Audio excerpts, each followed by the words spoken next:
call the Audits and Risk Management meeting to order. We'll go ahead and take the roll. Representing the State Treasurer, Mr. Ward. Here. Representing the State Controller, Ms. Packman. Here. Ms. Vargas. Here. Representing the State Superintendent of Public Instruction, Ms. Dumont. Representing the Director of Finance, Ms. Wong Hernandez. Vice Chair Higa, you have a quorum. Okay, great. Thank you very much. Let's see, the first item on the agenda is just approval of the committee agenda. I entertain a motion for that.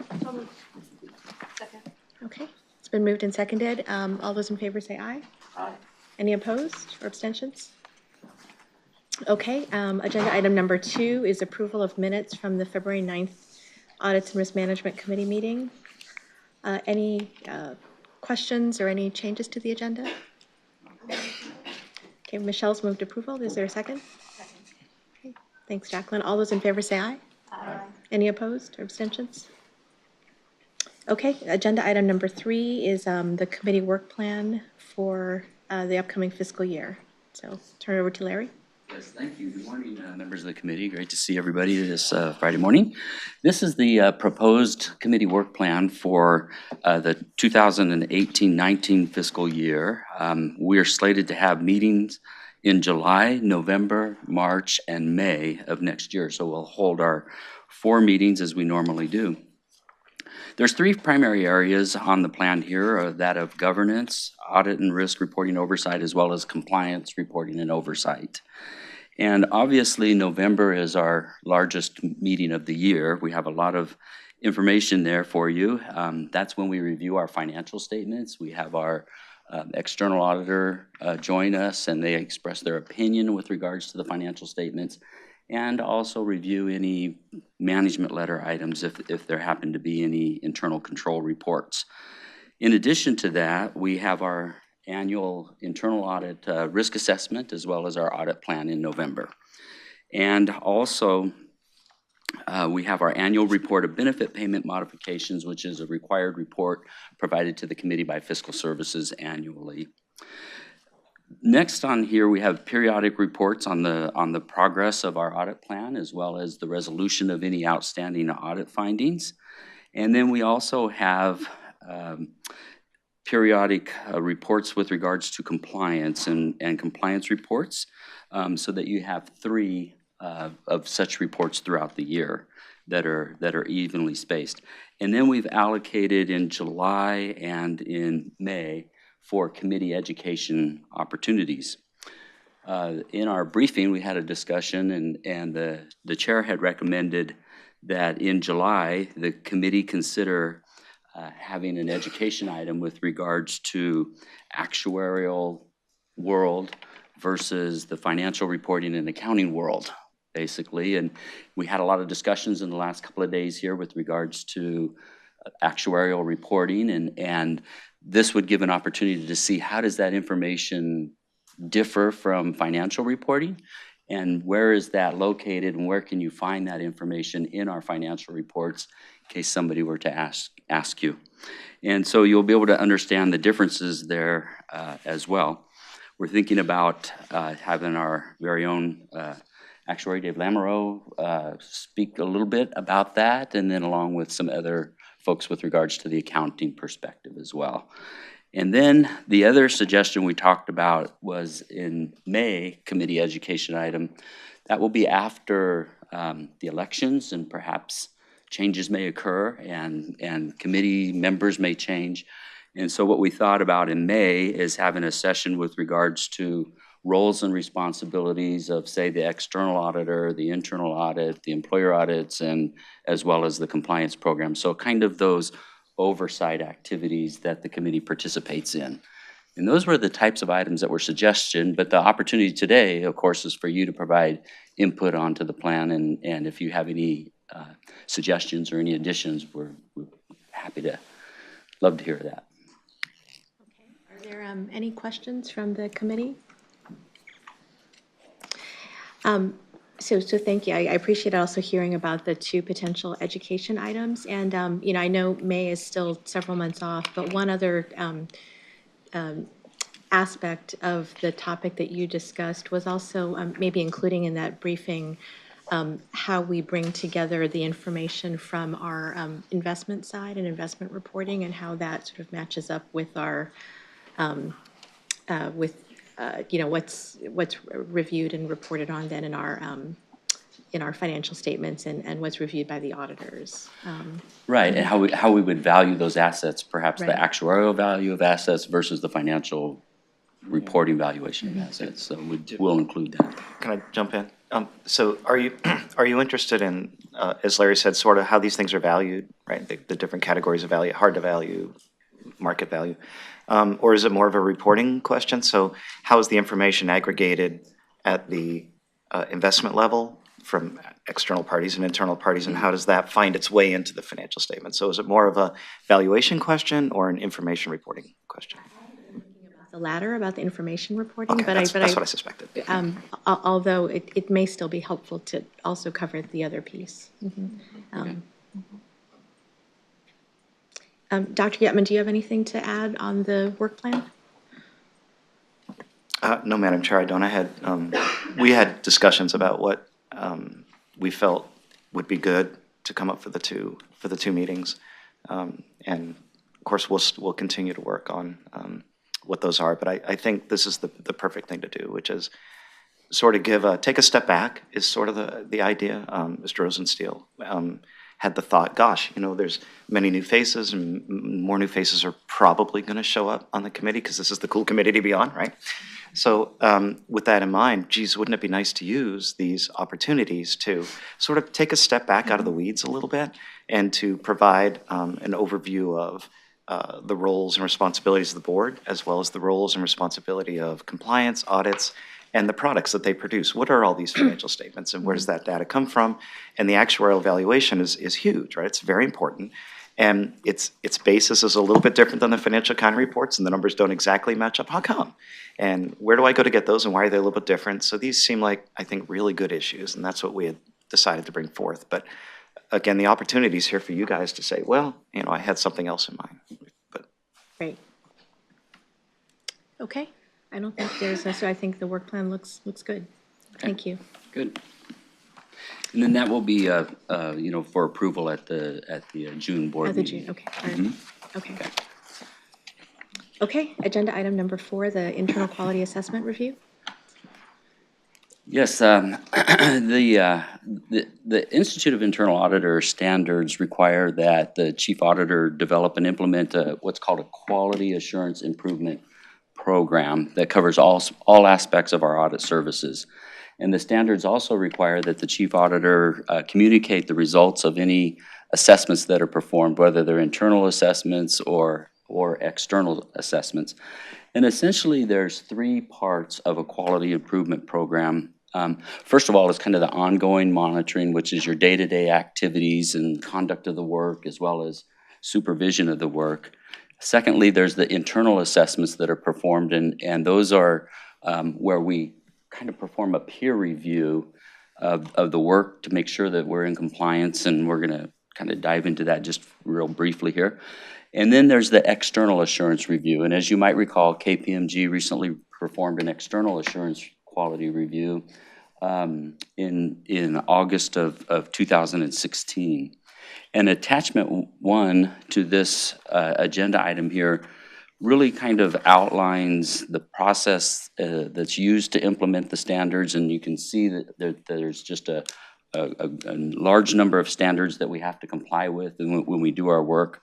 It's very comprehensive, and there's also a schedule that we've included as part of the program, which is an assessment schedule. It's a 5-year kind of a rotational period that includes both the ongoing assessments, the peer reviews, as well as the external reviews. And that's on ARM 17. And I have with us here today Cheryl Dietz, who's our supervising management auditor over internal audits, who was responsible for coordinating the internal assessment, and she's just going to review the results of that with you briefly. All right, so the approach for this year's internal assessment focused on the performance of audit work completed in 2016-17. Can you hear me? Okay.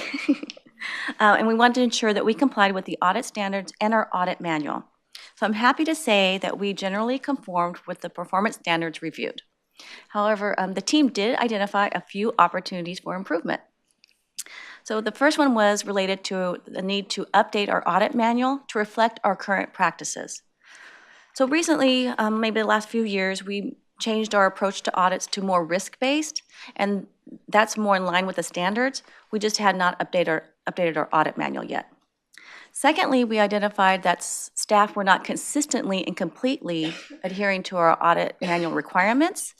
And since that period under review, management has implemented some organization and process changes to allow for more staff work review that's more thorough and timely, as well as we provided training and resources to staff to reinforce the need to follow these audit manual requirements.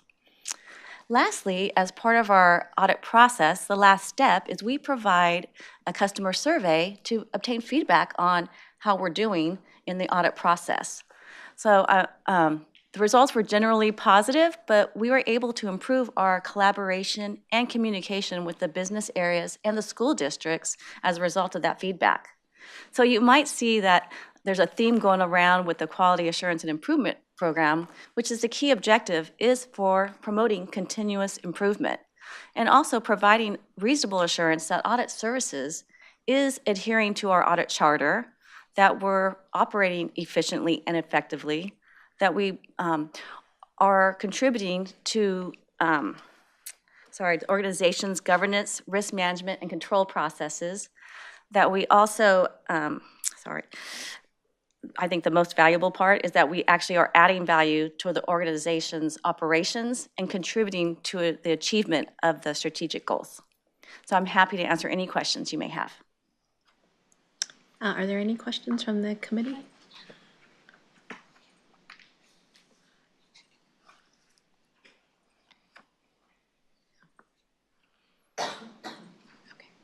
Thank you.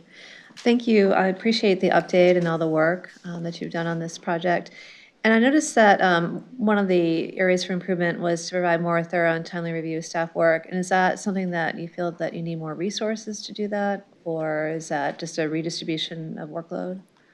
I think there's a little bit of both. We're looking first at our internal structure and how we can be more efficient in our processes. We've made some changes structurally to how to get those reviews in more timely. But we've also restructured staffing so that we can have more management review. So we did add a little resources by reshifting our structure, and we're looking towards possibly adding another supervisor. Yeah, just to make sure that we're clear on that is we actually did obtain one additional resource through our normal internal processes, and that resource will be allocated towards this type of activity. It was an internal position that was vacant in the organization that was reallocated to us. Okay, great. Yeah, Thank you. thank you for that. Thanks. Are there any other questions? I've just got one quick question. Does the process for doing the quality assurance, going through this on an annual basis, does it require surveys of the entities that you audit, either internal or external? Okay, so as part of our audit process, that's just a good practice to have within the standards to survey and see how the auditee feels about the process where we're communicated timely. But also in our standards, in our schedule, we will take maybe under the attributes, we will do a survey also to get feedback a different way, not through our normal audit process, but feedback on how we're doing, are we contributing to the strategic objectives as we want to. So it'll be a higher level and not by audit. It'll be more holistic. Mm-hmm. Mm-hmm. Yeah. No, I think I think it's always helpful to get that kind of 360 feedback on how an individual's doing, how a function is doing. So I think it's great that you do that. Yes, that's a good question. Mm-hmm. Yeah, Thank you. Okay, Dr. Yetman, any comments on this? So technically, no, the answer to your question is no, it's not required. It's just what It's a good practice. they did it on their own. Yeah. Good. That's a good thing. Yeah. Yep. Okay. So I do have one suggestion. Since this is the first time that we've actually have provided to the committee an assessment like this, that's an internal quality assessment, you know, I think that perhaps we could do like we did with follow-up on the external quality assurance review, where we just said, you know, where we periodically report our progress to you. We're just doing that as a consent item going forward, and you know, I'd like to suggest maybe we do the same for this, and then if the committee has any questions on our progress, we're happy to address those. The pleasure of the committee. Okay with that? Okay, I think that'd be fine. Good. Thank you. Okay, thanks. Okay, Mr. Jensen, Chief Auditor update. Yeah, thank you. So just to inform the committee about some of our activities that are going on, wanted to let you know that we're heavily engaged with the financial statement audit already for the 17-18 year. There's been some preliminary work done by our external auditor, Crowe Horwath, who they've done some work already in our information technology area. They've already done some preliminary work and gathered a lot of information. They'll be here with a full team the week of May 21st, and they will start auditing our third quarter close of the books. And then what they do is they kind of do that section, and then they'll come back and do the fourth quarter and bring it all together for you at the November meeting. And so that activity is well underway. With regards to our employer audit program, we have 55 full scope audits in the plan, and we're about a third of the way through the calendar year. We're right on track. To date, we've completed 24 of these audits of school districts. And new this year in the audit plan, we also have what's called 20 limited scope reviews. And this is using data analytics where we really are focusing on, you know, near real-time, current year transactions that appear maybe unusual or perhaps systemic in nature. A lot of these are lump sum, one-time payments, and so we've been able to identify those, reach out to the districts, and so far we've spent some time at the beginning of the year developing our approach to this, developing our tools, and then also we've conducted a couple of them now. They've been successful in that we've been able to reach out to them, and the reason why these are really important is that in most cases we can identify and correct reporting errors quickly, right? So that if a member does retire, that you know that we don't have these errors that maybe a year or two from now, if the district is audited, we come back and say, oh, evidently there was an error in reporting, and by the way, your benefit needs adjustment. So hopefully this will reduce that as we're focusing on the active members, and there's always a handful that may retire, but if they do, then that benefit adjustment is usually really small. And that's what we're trying to capture and be a little more proactive about it.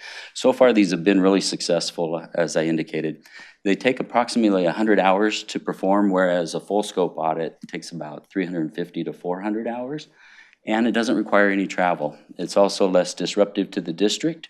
You know, we're not there for a full week or anything like that. And so we're really excited about this approach, and we think that now that we have our processes in place and our program, that we'll be able to hit the mark on this with the 20 that we have in the plan. But those items are going really, really well for us, and I just want to let the committee know about that. On the internal audit side, in addition to the Quality Assurance Improvement Program that you just heard about, we have several audits underway dealing with third-party risk management program, performance measurement and reporting. Also, we're looking at our enterprise risk management program. We're continuing to focus on internal controls over member data, particularly in the actuarial and the service retirement area now. And then we're also looking at one of our third-party administrators, Voya, for our Pension 2 program, and we're focusing on their compliance with contract as well as their accounting that they're doing. And I think this one of the items that you had mentioned, this would be one of those that where we receive information from a third party that provides accounting services yet flows into our financial statements. And so we're actually taking a look at that.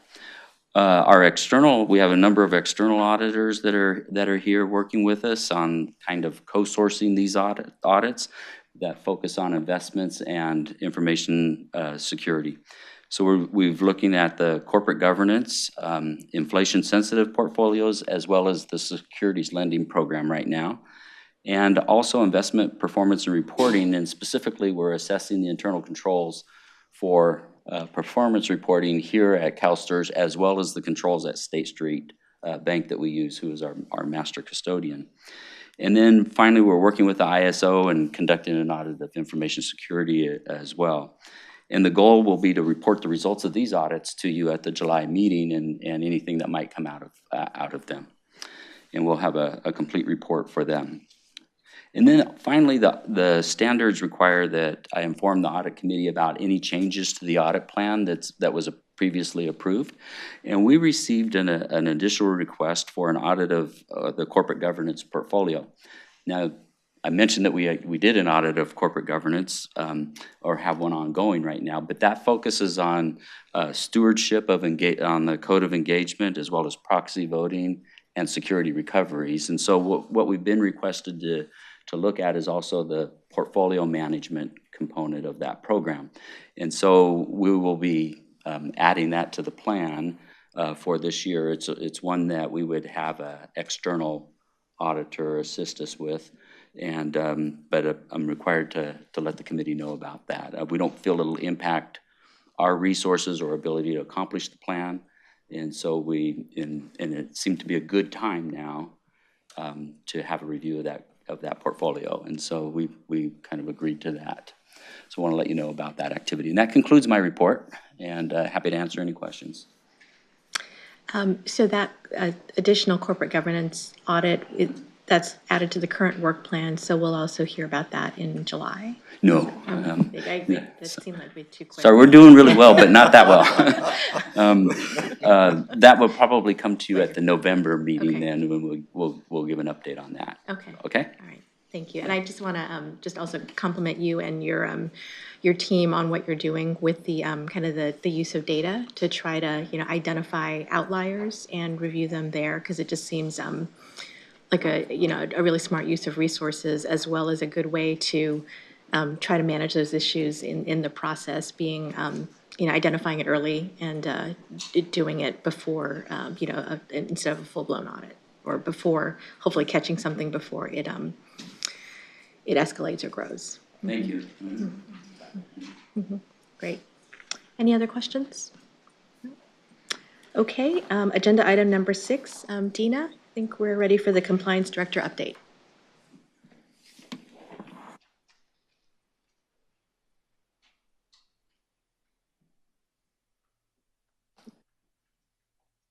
Good morning. I'm happy to be here this morning and provide you with a brief status update on the Enterprise Compliance Oversight Program activities since I last reported in February. You did receive a copy of the status update report submitted as ARM 20 through 30, and I reported on 5 different metrics that Enterprise Compliance has been embarking on, and I'm going to report those out just in summary format in no particular order. Except the most important one for me is staffing. We have finally hired our first full-time employee in Enterprise Compliance. It's Addison Embry, who you met last time as our on-loan employee, so very happy that he's joined us as a full-time staff.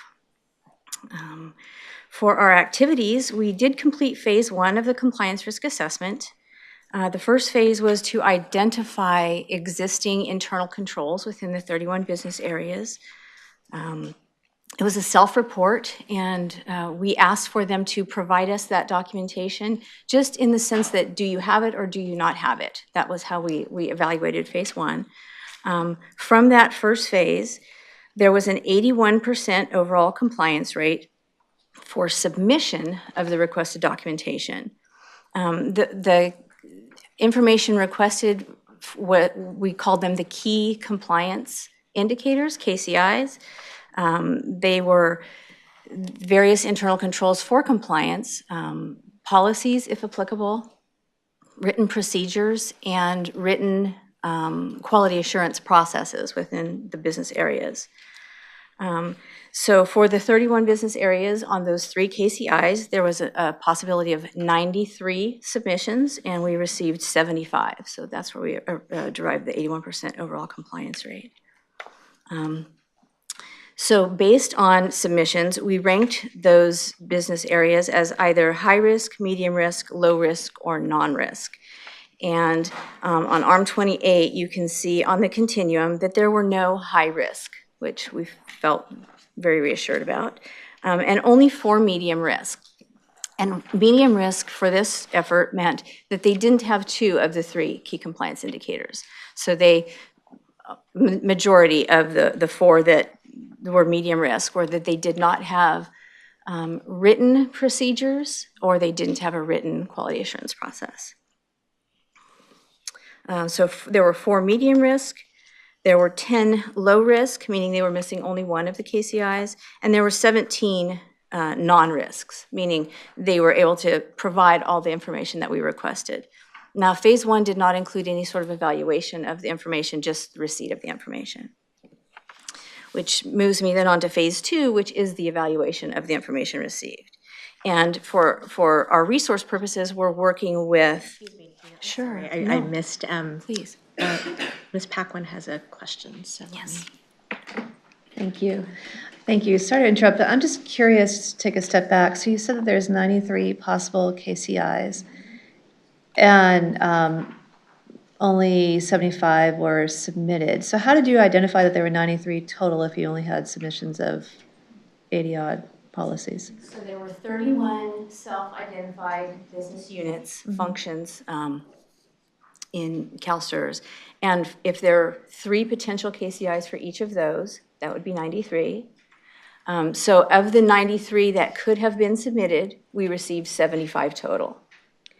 So did the actual units themselves identify which of the top 3 KCIs they believe should be submitted? No, we identified the KCIs. The business area managers or directors identified the particular functions that they felt were critical within their business areas. So those were the 31 self-identified. The KCIs were standard for everyone, and we identified those from a best practice of compliance. Okay, and then as you're moving into phase 2, which is the actual evaluation of the information you received, are those the staff working to get you the missing KCIs, or? Exactly. So the idea is if they either provided information that was not topical or outdated, or didn't provide it at all, then we're working with those business areas to either evaluate what they provided or to assist them in creating the documentation that is needed to ensure that they have internal control processes. Okay, great, thank you. Sure. And since we're on the topic, I'm just going to ask a quick question, Dina.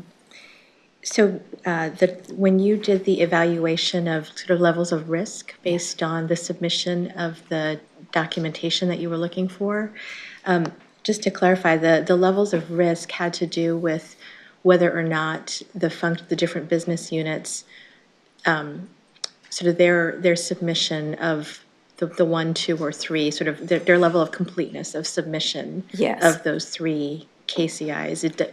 It's not necessarily linked to the function of that particular business unit and the degree of risk that we might have in terms of legal or regulatory or quality issues. Correct. Yeah, this was really a way just for us to classify who should be helped first. Okay. It was really a resource allocation effort.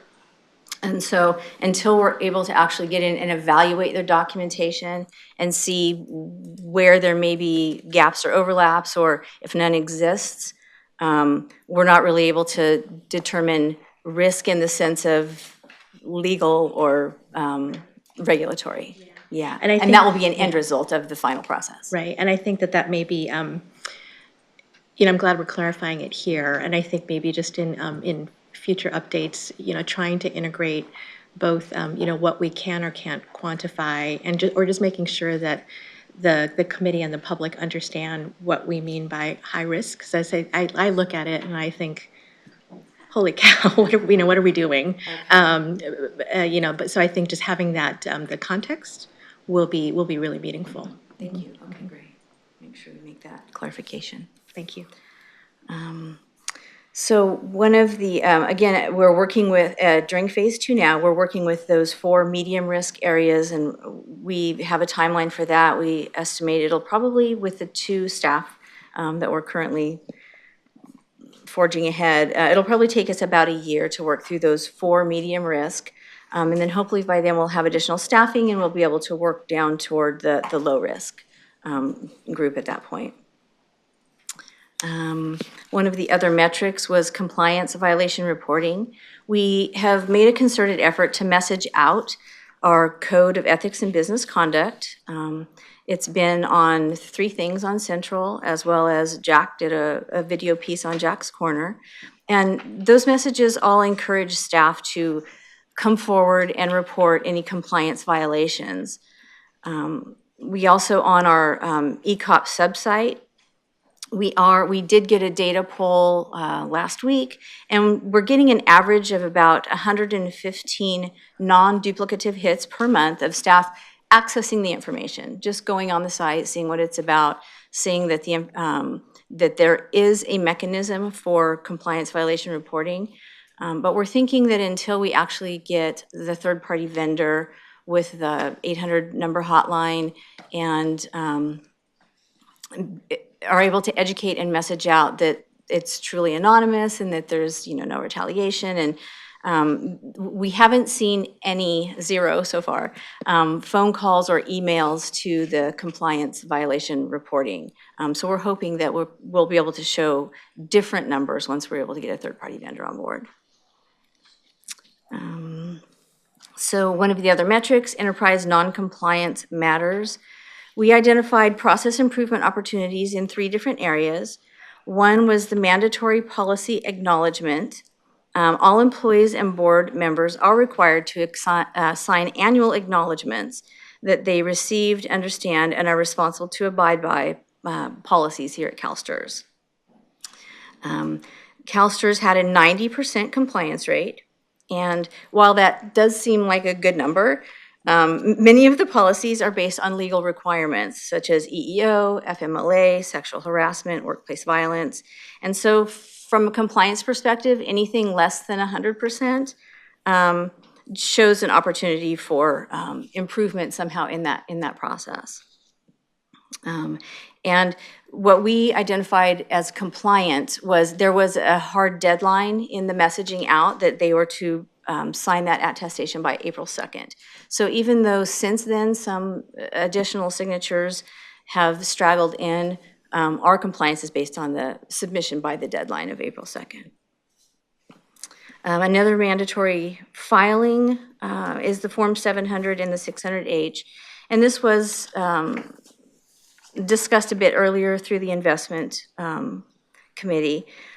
We identified from the 700 form requirement a 96.2% compliance rate, and that was as of April 17th. This number is a moving target because the 700 filing is based on folks assuming office and folks leaving office. And so at any point in time, there could be someone else required to file, either assuming or leaving. So this will always be a point in time.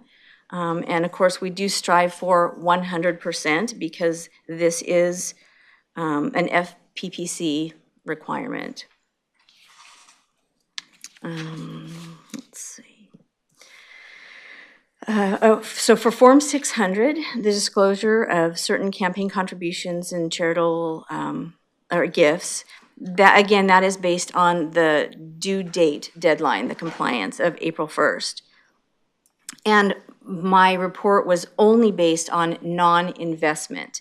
And that is because, as Deborah spoke of in the investment committee, they are working on a separate effort to automate with a tool, a specific gathering and tracking function, because the numbers of required filers in the investment world is so large that the manual process is really tedious and difficult to to track and report on a timely basis. So when the deadline is, April 1st, sometimes we're not able to get all of the information gathered and reported timely because I was not able to get those numbers as of today.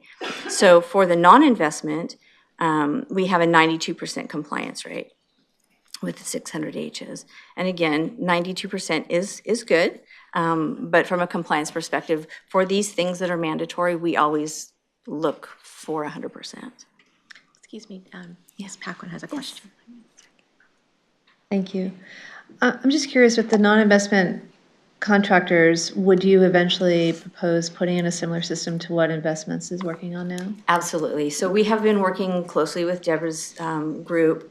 We don't want to duplicate efforts, so we're kind of standing down a bit and waiting for them to put in the request for the tool and pilot it, see how it works, and then see how if it's applicable at all from an enterprise perspective. Mm-hmm. So absolutely, if that process can be automated from the investment world, then I think we absolutely could be able to tag on to that from the enterprise perspective. Okay, great. Yeah. And one other question I had was, when you were talking about the compliance with the staff signing and sending in their required annual forms, mm-hmm. was that partially due, are people just on leave, or is it just hard to track them there down?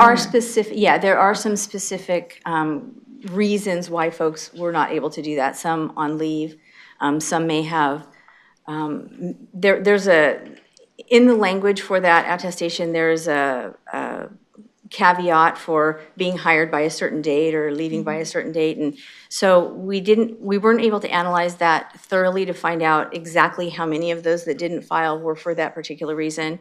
But you're right, some of them do fall in that category of they're on leave, they were on vacation, extended vacation, not able to come back. So we're looking at how to incorporate that into our report going forward and make sure that we can account for each one of those. Because even though it does count against our 100%, it's justified in a sense that it was for a reason we weren't able to capture that. Okay, thank you. Thank you. You've got Nora? So I just have a quick clarification. I really like the idea of the Jack's Corner and that whole concept. Is that embedded now throughout the whole year so that there's continuous conversations around compliance, or is it just a one-time thing? Or the Jack's Corner piece was sort of the launch. It was to let all of the staff know that we have a code of ethics and business conduct for the first time out there. So that was sort of the launch, and there is going to be ongoing communication, ongoing reminders of folks, hey, don't forget, take a look at. And then when they go onto our subsite, we also have topics of the month and information, and there will always be reminders there. And the carousel on Central has various announcements that just, as a reminder, Code of Ethics is out there, don't be afraid to call in, that kind of thing. So yeah, it will be an ongoing, continuous message. And then the other question I had was around the fine around Form 700. This is $5,000 per violation, or $155,000. Aren't those violations for the individual, or is this for the organization? So, thank you. Yeah. So Jill is here. Hi, Jill. Thank you. Just asking about the fines. The fines on the. My understanding was that when you don't fill out the Form 700, the fine is to the individual. So I'm trying to figure out why it says here, impose fine of $5,000 per violation or $155,000. Maybe it's just written differently. It's on page. That's accurate that it is to the individual. Let me read this. It's on page 7, but I don't know that that says that on here. The resulting negative impact for even this small number could be an imposed fine. Yeah, the fines are assessed to the individual, not to CalSTRS. Okay, so. I don't know that that's clear on here. And I don't know if it has to and be, but it may have been a misrepresentation. Yeah, okay. I apologize for that. I mean, it's still a bad thing. People should be complying, but I want to make sure that it's correct. Yeah. Yes, it is not a fine imposed on CalSTRS. That is correct. Yeah. So I mean, we should be compliant, and people should be doing that. Right. Okay. Yeah. Thank you. Mm-hmm. Thanks, Jill. Sorry. Thank you. Okay. Well, let me remove it. So for internal control evaluation, we identified 62 unresolved internal audit findings in 10 different business areas. This also affords ample opportunity for ECOP to provide assistance in resolution of those corrective action plans or development of any internal controls that were needed as a result of the internal audits. Our hope going forward is that the numbers will decrease in terms of unresolved audit findings throughout the year, and we'll report on those at each of our quarterly status updates, just to the amount of efforts that we've been able to assist those business areas in reducing those unresolved audit findings. I asked Jill to join us to follow up on Nora's question about the percentage of Form 700 filing. There are several different groups mixed in there, and I thought it might be useful for you to hear a little bit more about the 4%. So, Thank you. Thanks, Jill. So there's, as Dina mentioned, there are a couple different time periods at which individuals file, as you all know. So there's the annual filing procedure. There's also assuming office and leaving office Form 700s that get filed. So the statistics that were mentioned, I just wanted to expand upon that so you understand what that includes. For example, for our annual filing, we have a lot of external filers, external managers, consultants, and officials who manage public investments. We also have all of our internal filers, and we have board members as well. And out of that group, there was a significantly high percentage of compliance. I don't have the exact number, but it was like 99%, because the ones that did not file, there are, I think, only 3 internal filers that didn't file timely, and those people were on leaves of absence. So, and we make a lot of efforts to contact those people. We have letters sent out through HR numerous times. So, we do everything we can to get in touch with these people, and I give a lot of credit to our analyst, Amanda Connors. She is on top of it with getting people to file. So yeah, I just wanted to explain that the percentage is actually very high for compliance. And then there are some outliers, and those are kind of probably always going to exist to a certain extent. There's going to be 1 or 2 that, like I said, are on leave of absence or something to that extent. So they don't, we try as best we can to get the compliance timely, and that's where those percentages come from. So, and I think there were maybe a couple of the external managers that also were late. So that's where those numbers come from. So, Jill, just while you're here, I mean, in addition to in the section that I think Dina was referencing, talking about Form 700 as well as compliance on the signatures for the policy documents and even the Form 600H. The comments that you just made potentially apply to gaps that we see in those other areas as well. I mean, in terms of people being on leaves of absence, I think even with the Form 600H, the report mentions that we don't have, a comprehensive way to track every entity that needs to report and who has reported, so it's somewhat manual. So to the extent that there are some kind of quantitative gaps that were identified, there may be other reasons for those that aren't discussed in the report. Right. Yeah. And same with the 600H as well. We discussed this in board governance for the work plan, but there's challenges with regard to getting accurate key personnel lists and updated key personnel lists for those filers, and we've done a lot of work to try to maintain and achieve compliance in that area. And there is actually there was an effort to automate the 600H annual process as well this year, and there was a SharePoint site created, and there's emails that go out to the vendors, and they can log in and submit their forms electronically. So there is a process now that has been in development, and we rolled it out this year is the first time. It's not as probably comprehensive or as efficient as a program that I know that investments is looking at doing. So I think through a combined effort, we'll get that on track. Okay, yeah, I mean, I think, compliance is really important and critical to our organization. I think I just want to make sure that sometimes if we put a number out there, providing the appropriate context for it, it is important also, just for the committee to understand as well as the public. Right.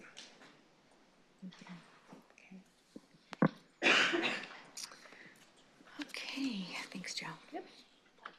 Then the last metric, we just try to look at any emerging compliance issues that may have been identified. And the one we noted here also has already been discussed, is the personal trading policy. We do note that there is an insider trading policy that is very descriptive and gives specific parameters, and that may include portions of personal trading, but that there is not a specific personal trading policy. And we just support any effort that a specific personal trading policy be developed that speaks to some of the issues that have been brought up in other committee meetings.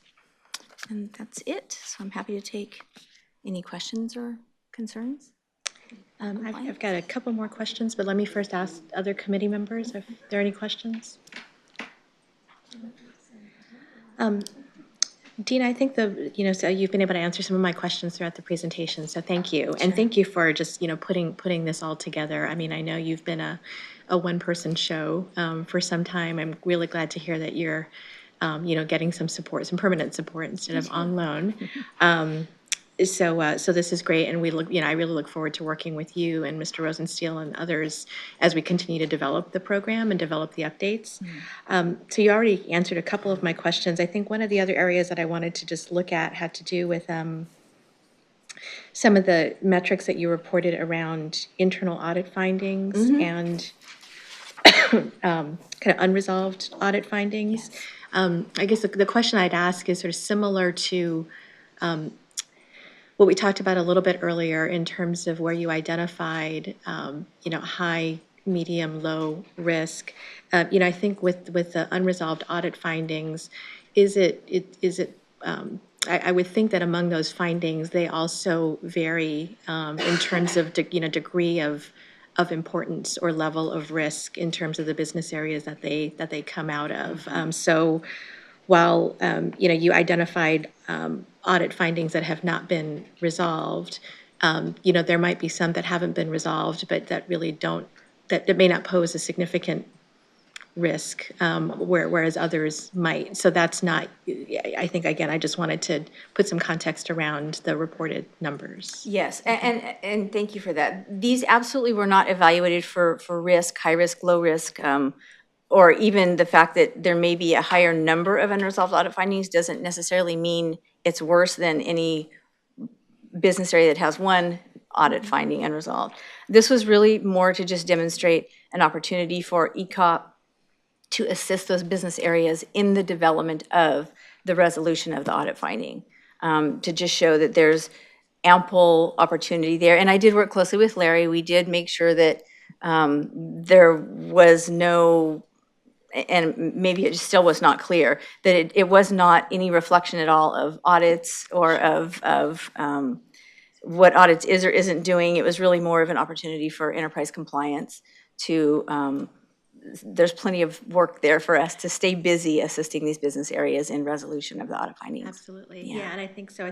So thank you for clarifying that. And I think so with this area and some of the other areas that we've looked at, what I think will be helpful as this report or the updates evolve is to try to integrate some level of the degree of risk, significance, materiality, just so we can have a better understanding of what we might need to focus on. Of course, thank you.